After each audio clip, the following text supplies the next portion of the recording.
a pas photo, quoi. Jérôme, alors, une histoire de rencontre, Une qui histoire décide parfois d'un avenir professionnel. Vrai, parfois, ces rencontres improbables. Histoire trop extra pour être ordinaire, cric-crac. Voici l'histoire, vraie de vrai et à peine romancée, d'étudiants vendéens qui étaient à la fac de Nantes il y a une quinzaine d'années. 5 étudiants originaires de La Roche-sur-Yon, Challans, Venanceau, les Brousilles, et qui s'étaient rencontrés lors de leur première année universitaire grâce à du covoiturage. Puis dès l'année suivante, ils ont décidé d'habiter un appartement commun, d'être en colocation, du côté du quartier Saint-Félix à Nantes. Un appartement qui était loué depuis des années à des étudiants, donc vous imaginez bien que bon nombre de jeunes garçons et de jeunes filles sont passés par là.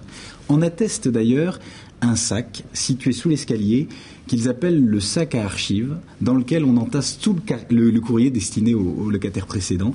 Alors ça va de la facture pas payée à la lettre d'amour restée sans réponse, à la publicité, aux imprimés administratifs. On compte à peu près 10 destinataires différents, et puis des courriers qui datent parfois de 10 ans. Revenons à nos 5 étudiants vendéens. Parmi eux, il y a Damien. Damien, il est passionné par la vidéo.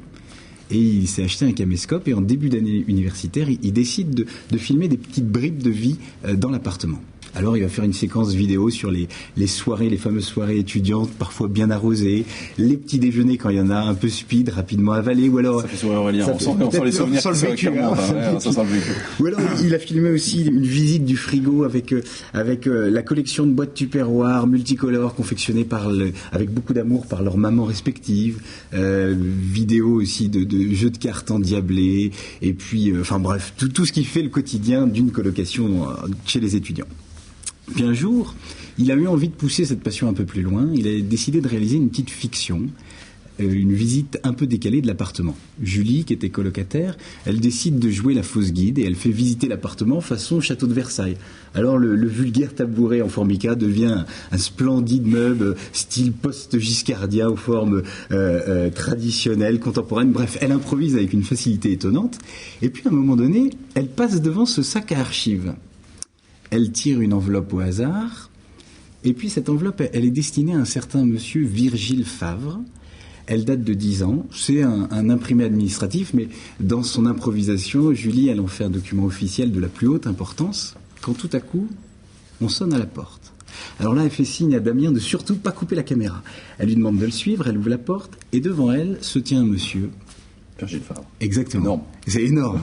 qui passait, ça faisait 10 ans qu'il n'était pas venu, et il passait récupérer du courrier. Ça paraît étonnant comme histoire. Mais l'histoire s'arrête pas là. Elle est suffisamment trop extra pour être ordinaire. En fait, ce Virgile Favre, il est devenu assistant réalisateur au cinéma, puis il faisait un tournage du côté de Nantes. Et puis je crois qu'il a été tellement touché par le caractère improbable de la situation, puis touché aussi par la passion que vouait Damien à la vidéo, qu'il lui a proposé d'assister au tournage.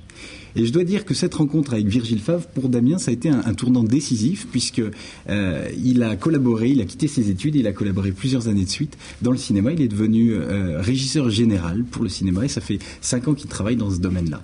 Et quand on m'a raconté cette histoire, je l'ai trouvé assez extraordinaire, et je me dis que parfois, il est de ces rencontres qui sont bien décisives.